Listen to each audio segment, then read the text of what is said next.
오늘 대통령 선거일이었는데 투표 잘 하셨는지요? 우리 계속 나라와 민족을 위해서 또 위정자를 위해서 계속 기도해야 되겠습니다. 하나님께서 어떻게 또 어떤 인물들을 세우시는지 우리는 아직 알 수 없지만 세우신 그분에게도 하나님 은혜 계속 있기를 기도하는 저와 여러분 되었으면 좋겠습니다. 자, 오늘은 신명기 말씀을 좀 볼 텐데요. 신명기 몇 구절을 보겠습니다. 일단 신명기 10장 잠시 보시겠습니다. 신명기 10장 12절 보겠습니다.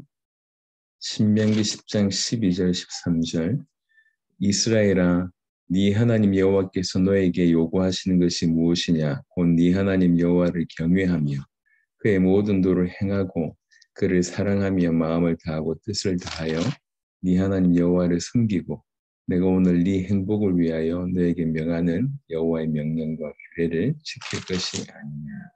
아멘. 신명기라고 하는 책이 굉장히 아주 깊은 책인데요. 신약 성경 이제 27권 중에 17군데에서 신명기를 인용합니다.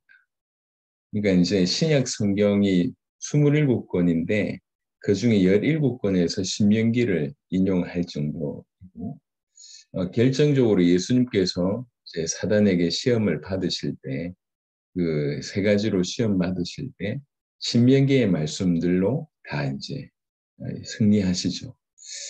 그리고 이제 성경을 해석하는 여러 가지 방법이 있는데 구속사의 방법들이 가장 올바르지만 또 한편으로는 신명기적 해석이 따로 있을 정도.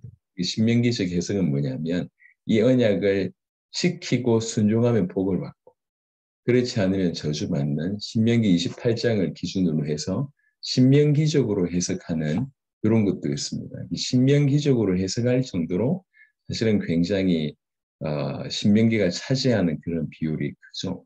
신명기는 세 편의 설교가 담겨져 있다고 얘기하는데요.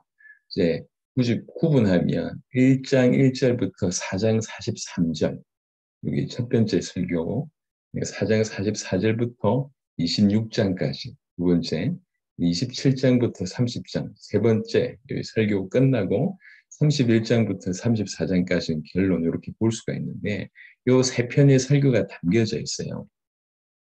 근데 이 세 편의 설교가 담겨져 있는데 이게 없던 것이 생긴 것이 아니라 이제 그동안 해왔던 것들을 다시 정리하고 그리고 또 이제 새로운 부분들도 언급하는 겁니다.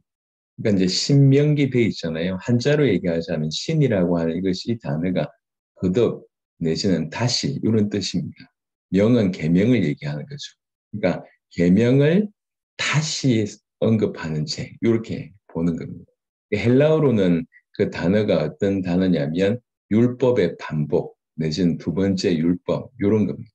그러니까 이제 창세기, 출애굽기, 레위기, 민수기를 쭉 통과하면서 우리 주님이 허락하신 그 계명들을 다시 정리하고 이제 그 다음에 또 필요한 부분들을 언급하는데 왜 그러냐면 하나님께서 모세를 인도하셔서 모세 중심으로 이스라엘 백성들을 애굽에서 건져내셨잖아요.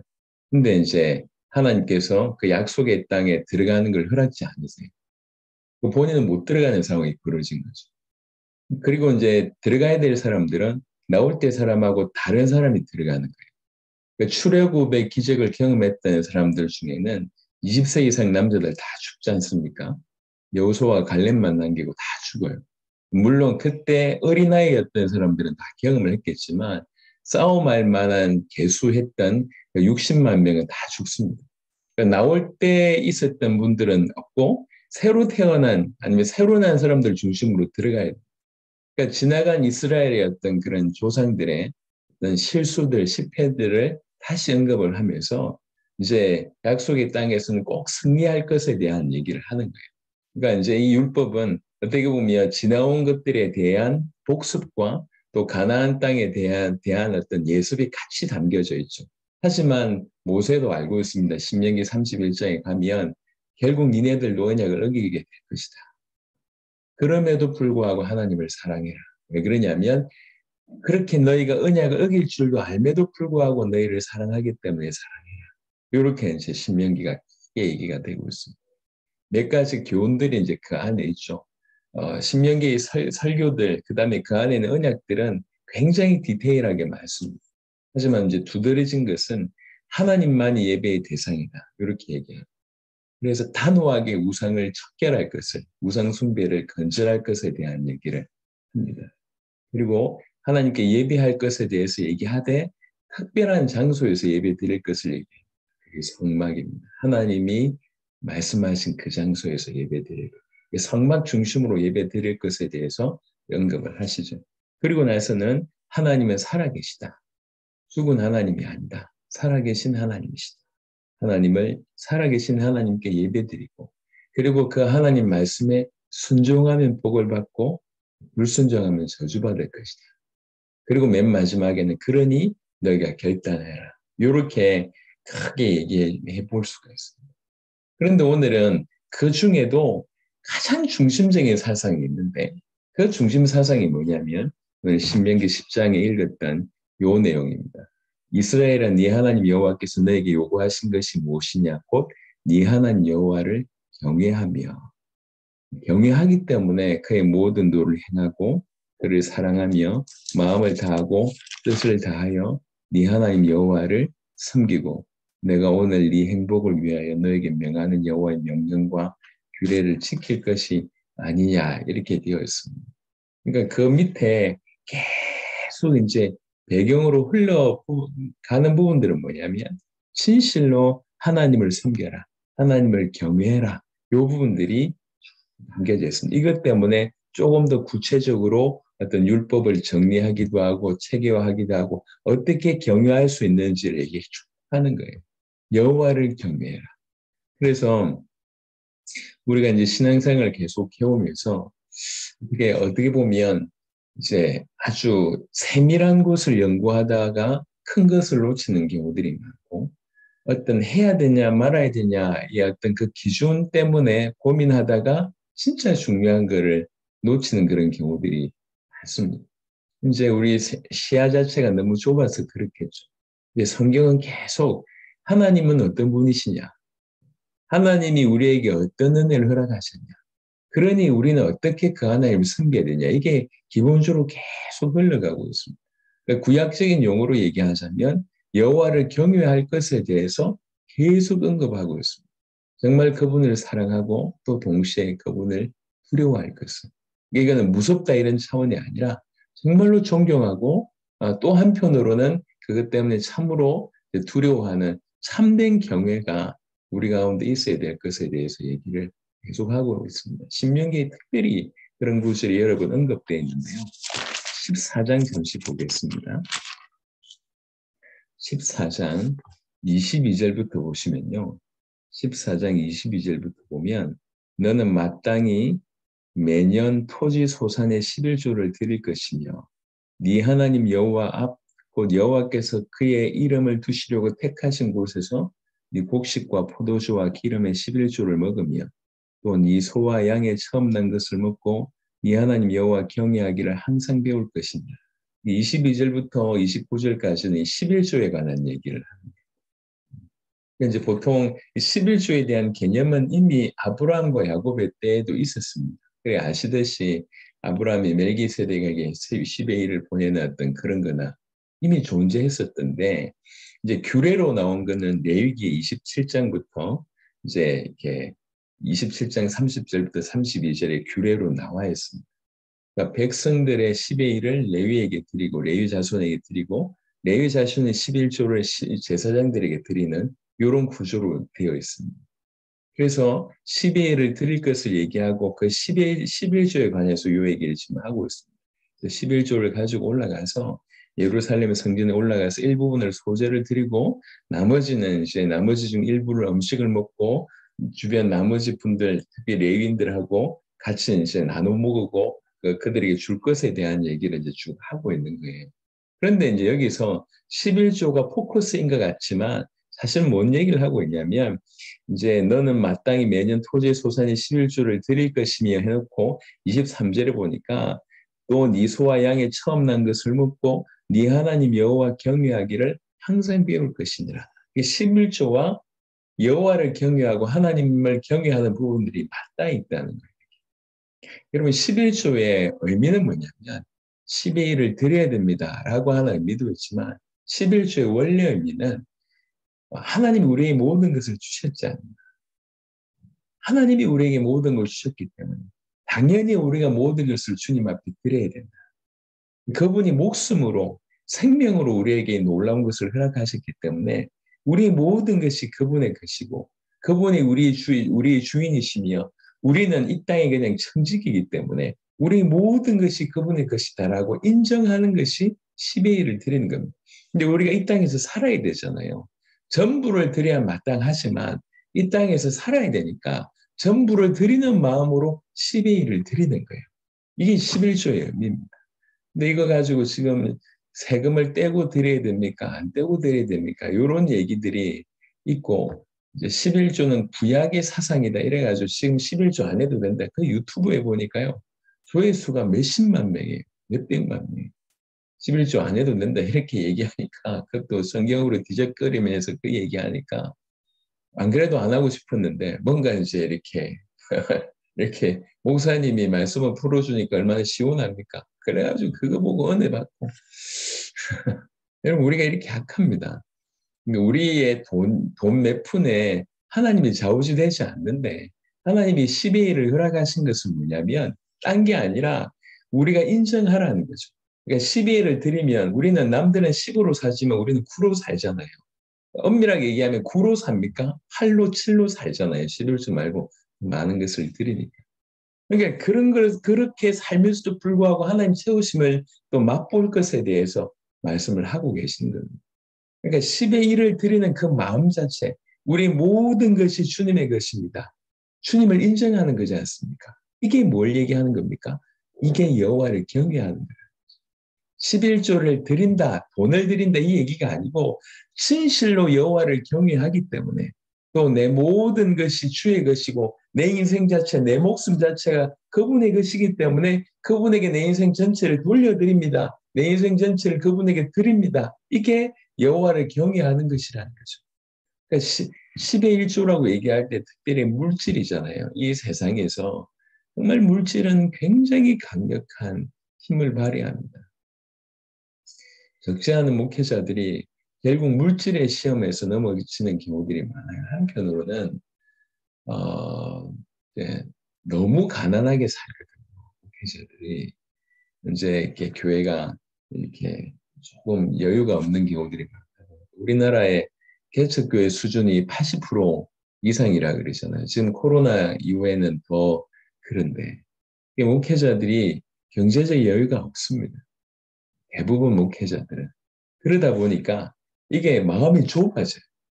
이렇게. 그러니까 목회자들이 모임에 가면 그게 좀 아쉬운 거예요. 이렇게. 회비를 정할 때도 일정하게 정할 수가 없어요. 교회가 좀 넉넉한 교회가 있고, 그러니까 교회 회비를 받을 때도 이렇게 교회 차원에서 내는 것 말고도 목회자들 회비를 받을 때도 이게 교회 규모를 보고 정해주는 거예요. 그래가지고 이제 회비를 걷었잖아요. 이제 이거 가지고 어디에 쓸 거냐는 거예요. 이거 가지고 뭐 이렇게 이번에 우리 목회자 어디 가는 데 쓰자, 아니면 또 지원하는 데 쓰자, 지원할 때 누굴 지원해야 되냐, 이런 것들이 논의되는데, 그렇게 아름답지 않습니다. 돈 몇 푼 가지고 얼굴 붉히는 걸 볼 때마다, 그럼 손 들고 막, 이렇게 이제 은혜롭게 손 들고 주의 이름으로 얘기한 것 같은데, 전부 독이, 그 안에 어떤 뭐 이렇게 열등감이, 이런 것들이 도사리고 있는 걸 보면서 아쉽고, 그 다음에 뭔가 교회 일을 할 때, 하나님 역사를 이룰 때, 항상 이 안에 있는 어떤 그 재정 요것의 기준에서 뭔가를 진행할 수밖에 없는. 한편으로는 그렇고요. 또 한편으로는 그 80에 속하지 않는 상위 몇 프로에 속해 있는 분들은 또 이게 이제 그 안에 사람 숫자가 많아진다는 얘기는 그 안에 경제인들도 많다는 거죠. 그러면 이제 유혹이 많은 거예요. 강남이 아니라 서울 목동인가요? 갑자기 교회에서 쿠데타 비슷한 게 일어났어요. 목회자 편과 반대편 이래가지고 그때 같은 게 일어나서 목회자가 급하게 자기 당의 실도 못 가고 도망쳐야 되는 상황이 벌어집니다. 그래가지고 목회자 방에 가보니까 그 진열대에 뭐 몇천만 원 시계가 절비하고 근데 이게 뭐 못 가져가가지고 이제 보니까 이제 목사님이 이렇게 지냈다. 이래가 또 그게 또 이슈가 돼서 난리도 아닙니다. 한편으로는 경제를 통해서 너무 어렵게 만들어서 무너지게 만들고 또 한편으로는 너무 경제 때문에 이제 문란하게 방탕하게 만드는 이런 쪽들이 극단으로 일어나고 있습니다. 경제라고 하는 것이 대단합니다. 이것들로 지금 전 세상에 사실은 이것 때문에 왔다 갔다 하지 않습니까? 성도들 중에도 주신 돈을 하나님이 허락하신 돈을 어떻게 사용하느냐 이거는 어떻게 보면 한두 번의 결단이 아니라 매번의 결단인 것 같아요. 매번의 싸움인 것 같습니다. 특별히 이제 우리 교회 같은 경우에는 정말로 많은 요청들과 요구들이 있잖아요. 이제 조금 부담스러울 수 있겠지만 저는 여러분과 함께 믿음의 싸움을 했으면 좋겠다 싶어서 계속 부담스러울 줄도 알매도 불구하고 광고합니다.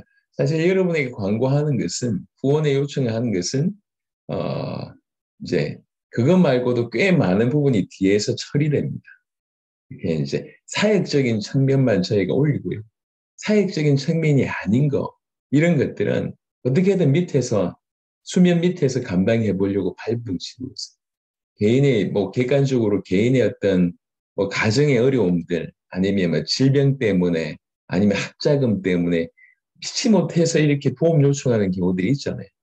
근데 어떤 경우들은 사역 지원도 안 하면서 어떤 사람들은 어떤 경제 삶의 지원까지 하는 게 형평성에도 맞지 않고 형평성을 떠나서 이 다른 분들이 생각할 때 어떻게 했냔 말이죠.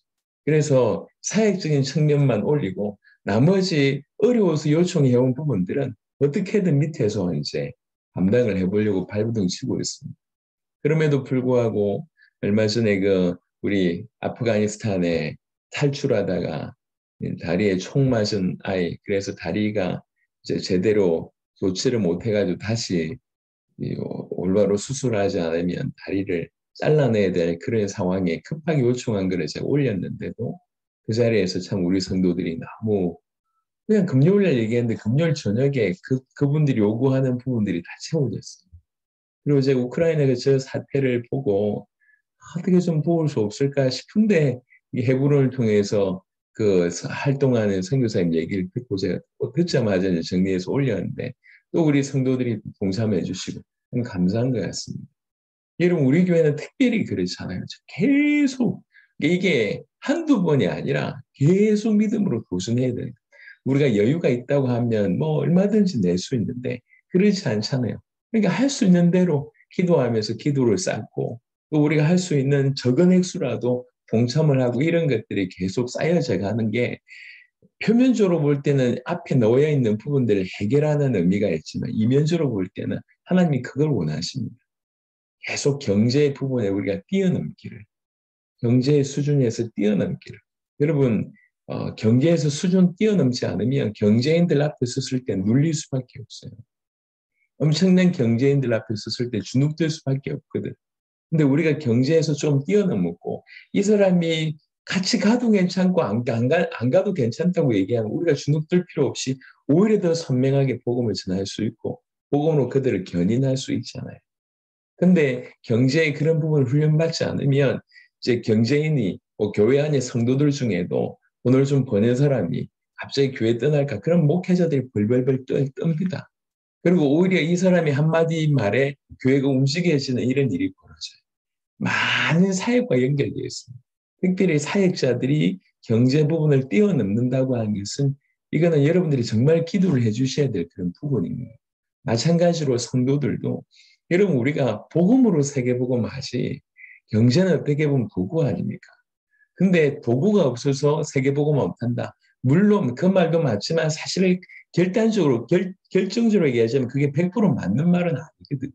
우리 모두가 하나님이 모든 주권을 가지고 계신 분이라고 생각을 하고 그렇게 믿음에서 계속 믿음의 도전이 우리 가운데 계속 있어야 돼. 그래서 이 10의 1조라고 하는 것이 여호와를 경외하는 부분으로 이걸 해석했다고 하는 것은 굉장히 중요한 의미가 있습니다. 정말 우리가 그분을 경외하기 때문에 이 세상에서 어떻게 보면 가장 귀하고 불신자들하고 치열하게 경쟁하면서 어떻게 이렇게 획득을 해야 되는, 어떻게 보면 너무나 많은 유익을 줄 수 있는 이것들을 주님 앞에 내놓는다. 이 보통 얘기가 아닙니다. 그러면서 여호와를 경외하기를 배울 것을 얘기하고 있습니다. 11조를 얘기하는 것 같은데 11조의 삶을 통해서 여호와를 경외할 것을 얘기하는 거죠. 물질을 진실로 여호와를 경외하는 마음으로 물질을 사용할 것에 대해서 언급을 하고 있습니다. 우리 모든 성도들에게 이 은혜가 있었으면 좋겠습니다. 우리 주님 오실 날이 멀지 않았다고 하는 것을 우리가 알게 됩니다. 제가 오래 전부터 계속 언급을 했는데 이번에도 이제 대기업이라고 해 대기업의 이제 멘토 되시는 목사님하고 얘기하다가 이제 그런 얘기를 했어요. 목사님, 저는 그 회사에 요구한 게 아무것도 없습니다. 그 회사가 이제 사역을 하는데 얼마든지 도움을 줄 수 있지만 사실 저는 요구한 게 하나도 없다. 저는 예전부터 당세복을 하려고 하면 조 단위가 아니라 그래도 경 단위 이상은 필요하다고 생각을 해왔다. 어, 그리고 그 경단위 이상 몇 경이 아니라 몇백 경이 될지 모르겠지만 그 경단위 이상을 하나님이 허락하실 것이라고 나는 알고 있고 믿고 있고, 그래서 전 세계 예를 들면 미국의 바이블 벨트나 이런데 정말 주께서 준비하신 소중한 분들이 우리가 전하고 있는 이 복음과 이 가치를 깨닫고 나면 틀림없이 그들을 통해서 한두 명이 아닐 거 아니냐. 그들을 통해서 흘러나오리라는 생각을 해왔다. 그래서 그냥 우리는 순수하게 계속 복음만 전했다고 얘기를 했어요. 이분이 씩 웃으시더라고요. 그래서 그 경단위에 인정한다. 자기도 그리 생각한다. 이러면서 막 얘기를 하셨어요. 어떻게 앞으로 하나님께서 역사하실 줄 모르겠지만 앞으로 우리 세대 세계복음을 완성한다고 얘기할 때 하나님이 일하실 엄청난 프로젝트 안에 그 안에 경제인들이라든지 아니면 정치인들이라든지 뭔가를 움직일 수 있는 많은 사람들이 틀림없이 같이 하게 되겠죠. 우리가 그들을 가지고 있는 전문 어떤 분야에 우리가 뭔가 역할을 할 수 있을 부분들은 없을 것 같습니다. 진짜 중요한 건 그 모든 부분들을, 그 모든 것들을 소유하고 있지만 결국은 복음 전하는데 도구로서 역할들을 하나님 이분들에게는 허락하셨잖아요. 우리는 그 내용을 가지고 있고 그 방향을 가지고 있고 그 증거를 가지고 있지 않습니까? 결국 우리가 이들을 도와서 이들과 함께 우리 세대 세계복음화 이루는 것이 올바르지 않냐 생각을 합니다. 그래서 몇 년 전부터 제가 큰 소리 계속 쳤잖아요. 그런 경쟁들을 하나님 허락하실 것이라. 최근에 이런 사인들을 좀 주신 것 같습니다. 앞으로 어떤 문을 어떻게 여실지 모르겠지만 지나간 10년과 비해서 앞으로 벌어질 10년은 훨씬 다른 차원으로 하나님 일하실 것이다. 이렇게 보여집니다. 여하튼 우리가 가지고 있는 이 물질이라고 하는 부분들을 그냥 이제 지혜롭게 쓴다 이런 차원이 아니라 여호와를 경외하는 차원으로 이 물질을 사용합니다. 예, 여호와를 경외하는 마음으로 우리에게 허락되어진 물질을 사용하는 겁니다. 이 물질을 사용함에 있어서 여호와를 경외함이라고 하는 부분으로 연결시킬 때 비로소 좀 다른 차원으로 우리가 좀 인도를 받지 않을까 생각합니다. 11조 많이 내야 됩니다. 말아야 됩니다. 이런 차원이 아니에요. 세금 떼기 전에 꼭 내야 됩니다. 그런 얘기를 하는 게 아니에요. 그 정도 수준이 아니고 우리에게 허락하신 모든 것들이 주님을 위한 것이다. 당연히 주님 앞에 돌려드려야 되는 것이다.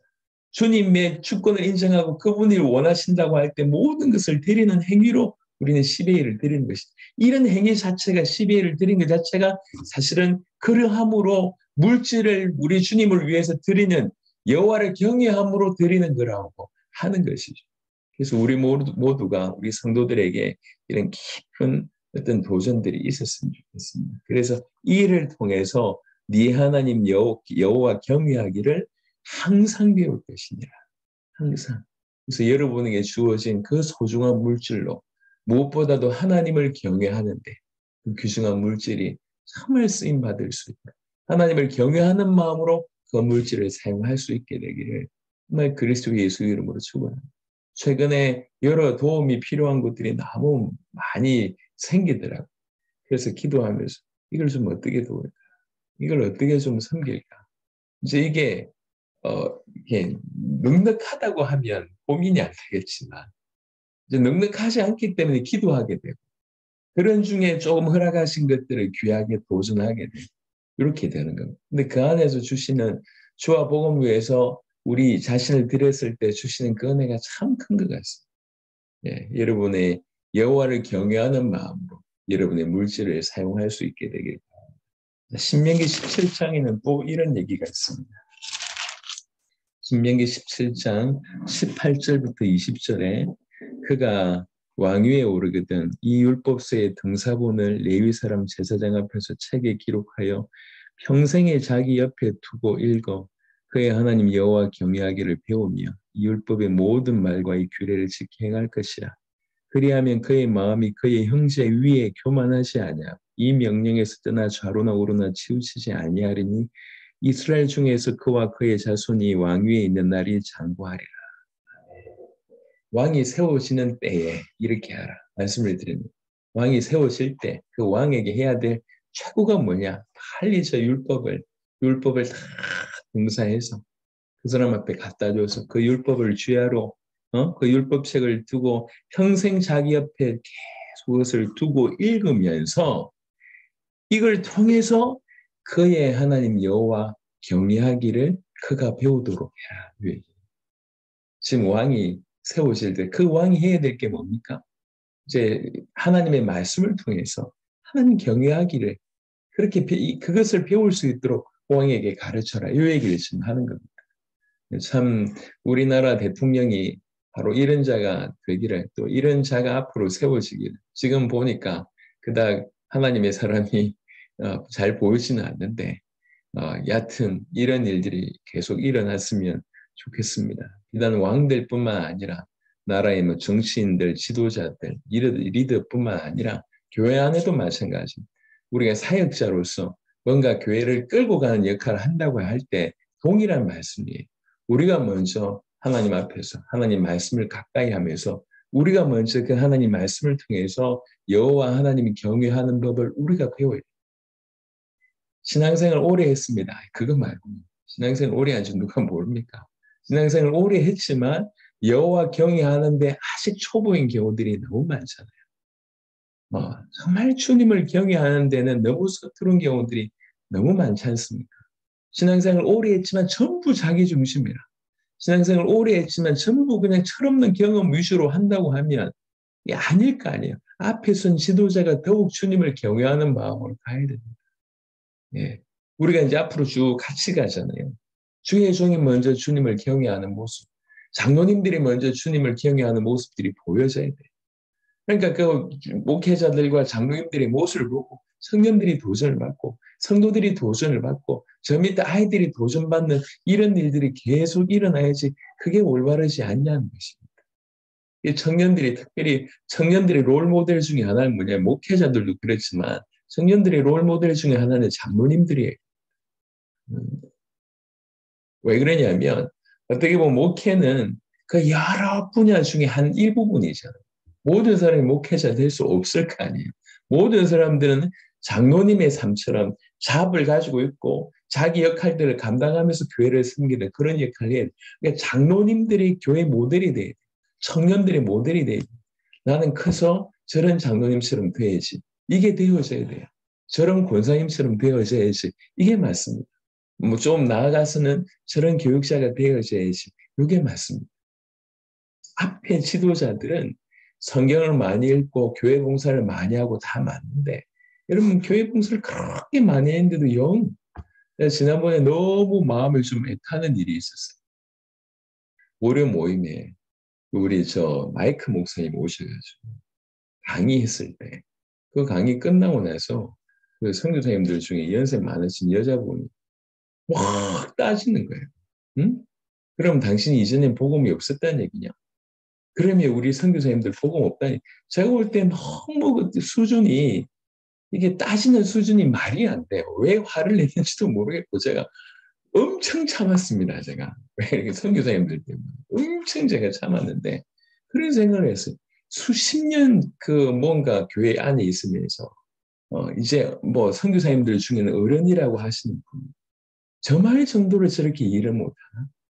저렇게 생명 걸고 복음 전하고 있는데 내가 그전에 복음 몰랐어. 요 말 하나를 이해를 못하나? 이래가지고 뭐 너무 이렇게 시장 잡배들 정도의 수준으로 이렇게 이렇게 이 흥분하면서 얘기한 걸 보고 제가 좀 많은 생각을 하게 됐어요. 이게 뭐지? 선교사라면서 자기 인생을 드렸다면서 나와가지고 하고 있는데 지금 이 정도 수준도 지금 안 된다는 얘기인가? 뭐 너무 화가 나는 거예요. 제가 그날 진짜 참는다고 힘들었습니다. 지금 몇 개월이 지났는데도 지금 자꾸 이렇게 그 생각하면 화가 나려고 하는데 마이크 목사님한테 너무 미안해. 너무. 여튼 그런 에피소드가 있었어요. 여러분 교회 생활 오래 했고 그다음에 사역을 오래 했고 그게 중요한 게 아니라 내가 무슨 역할을 했고 무슨 경험을 했고 그다음에 뭔 일을 했고 중요하지 않습니다. 그 많은 것들을 통해서 실제로 여호와를 경외하는 삶을 살고 있냐 리더자답게. 네가 왕이야? 그럼 왕답게 여호와를 경외해야지. 그 얘기하는 거야. 네가 왕이야? 그럼 먼저 해야 될 것은 여호와를 경외하는 법을 배워야 돼. 이게 지금 신명기 17장에서 하는 얘기. 니네가 정말 지도자야? 정말 리더야? 목회자야? 아니면 장로야? 그렇다고 하면 니네가 먼저 여호와를 경외하는 법을 배워야지. 사람들이 다 알지 않습니까? 교회 앞에 있으면서 결국 이렇게 믿지 않는 모습들은요. 여러분 단 한순간이라도 믿지 않는 모습들 보이면 그 밑에 있는 사람들이 다 기억합니다. 여러분의 말과 여러분의 행동들 다 알고 있습니다. 결국 안 믿고 있다. 물론 우리가 시행착오하면서 계속 성장해야 되겠지만 그러니까 연수 오래된 거하고 여호와를 경외할 줄 아는 거하고는 다른 얘기예요. 여호와를 경외하는 자가 되지. 지금 아주 중요하게 얘기하죠. 왕으로 세워졌어. 그러면 여러분 왕으로 세워질 때는 철없는 사람이 아니잖아요. 왕으로 세워질 때 그에게 해야 될 것은 그 옆에 성경을 두고 평생 두고 읽게 해서 여호와 경외하기를 가르쳐야 된다고 얘기합니다. 신명기 31장을 보겠습니다.